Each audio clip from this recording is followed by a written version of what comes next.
Hi, this is Studio Truly Truly. I'm Joel Booy, this is Kate Booy. Welcome to our studio. There's a lot of different things to say. This building is a monumental building, so we have like these funny little extra bits in our ceiling. We have no idea what they are, but it would be part of the past of the building. It used to be a restaurant, so we took the restaurant out and ripped everything out and turned it into our studio.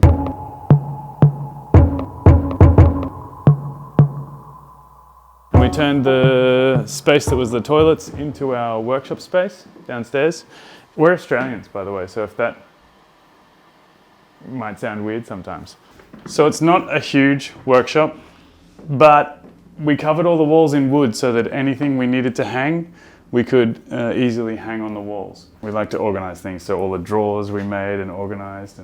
It's a very functional space. We've used it efficiently to have everything just what we need in here, that we can make enough practical models and prototypes.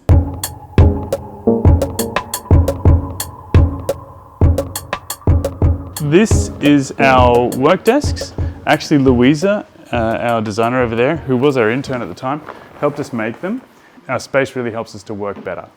So this thing, we made them precisely 1.8 by 90, so that we can make a big square out of this table, and we use it for cutting, we use it for all of our little bit of model making and things like that. Yeah, for cleaner work than what's down in the workshop. And it was really important to us because the space is quite long, and we wanted this middle section to be a bit of a flexible kind of workspace where we could make big scale models but also do fine detailed technical work. We could set up these desks that could move around on wheels, so sometimes we might set them up like a big square, or we can have a long space, but it gives us the freedom to sort of work bigger or smaller in this zone through the middle here. It's also where we have all of our textiles and our material library, so it's all kind of on hand in this middle space here. It's a great neutral space. That's why we set it up in this sort of warm grey colour to replicate kind of real spaces. It's not so cold in here. We do a lot of work with not only objects and furniture design, but also thinking in terms of the relationship with space.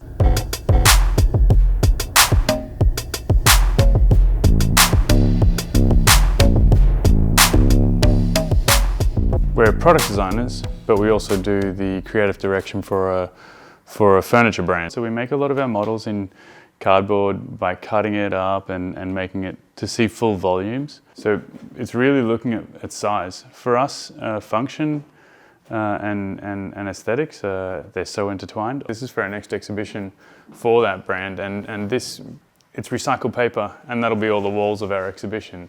And it's also recyclable, and exhibitions are so crazy how much gets wasted. We crumpled it up because, it's going to get crumpled anyway.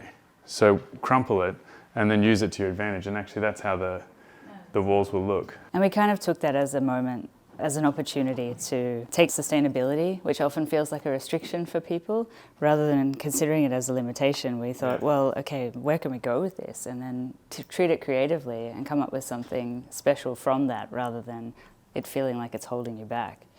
And this is our first piece of it, and actually just this morning we got it and we could test how it crumples, and it crumples well. We're playing this balance with materiality a lot of the time, where we're really tweaking and conducting almost the different elements.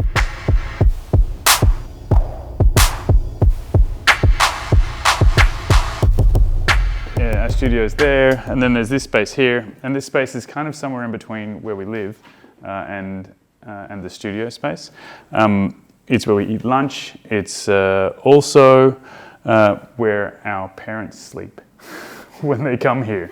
It's our studio kitchen, and also this is where our family stays when they come and stay here. We have a cupboard with all our storage, but also a bed for our family. It's a perfect example of how we like to think about space, really, as more of a fluid, not so designated kind of thing. It's something to play with. So we have this kind of in-between space which serves so many functions just through how you set it up. And the other thing I wanted to show you was the lights that we put up in the studio. They're on separate switches, so you can really make it go this way, this way, this way, this way.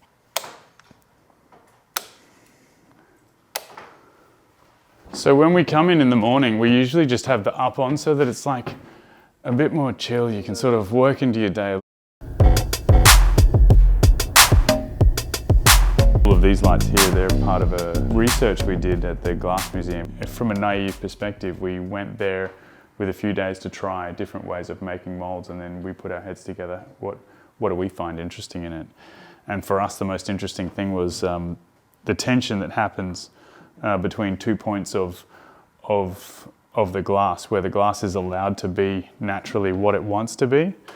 It was almost like the moment where they make the first bubble was the most pretty. Be able to form it without having more than just a few touches on it. And in order to do that, we made a machine. It has 48 pins in it, and you can choose how much they go in or out. So the glass blower blows his bubble. Well, first he makes a bubble. We put it in, close it up. He blows for a while until all the pins touch. And then when it's finished, we kick this latch and open that up. So Joel made that rapidly, right before we were ready. Like, we got a day all of a sudden when we could come to the Glass Museum. And so we were nearly ready, but Joel hadn't made this. So he spent like a whole evening, a whole night, like welding, and you know, it was pretty intense. We're very particular about how much space things take up. We wanted a cabinet for all of our stationery stuff that we could use really functionally, but also this little corner over here is my favorite part of it, because we designed it to fit our printers so that they could be away. All of our printers, we've got 3.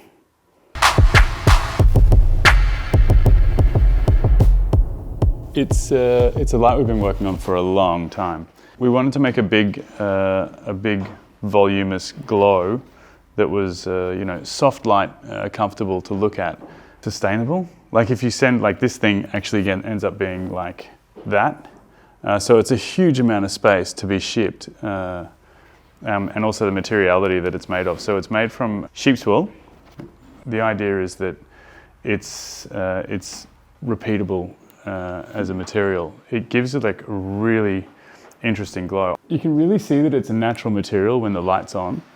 And actually what you start to see when it's really strong is the grain of the sheep's wool, where it gets thicker and thinner. The idea is that the large light is going to be packed down and shipped in smaller parts. That's what it looks like. And there's a piece. And so the materialities, this is the wool wadding that gets produced. And it's really soft and natural. Soft.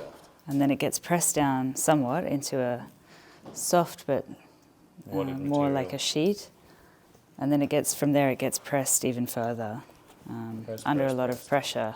And it took a lot of research. We were really trying to work on what's a realistic material we can use for this that's positive environmentally, that we can have the right rigidity in, and recyclability and pull apart, all these kinds of things. I mean, sustainability is not super complex.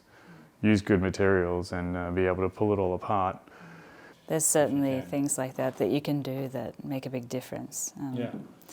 And so taking those steps isn't complicated, but of course I think sustainability as a whole is not entirely simple. No, that's true.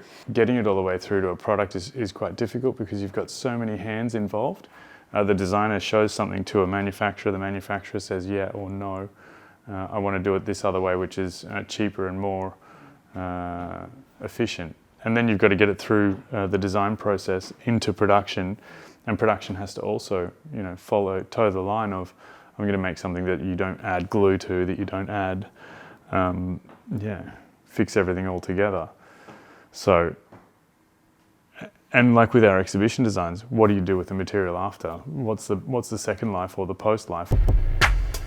We mostly do all of our work together. We spend a lot of time here like this. Joel is more the instigator.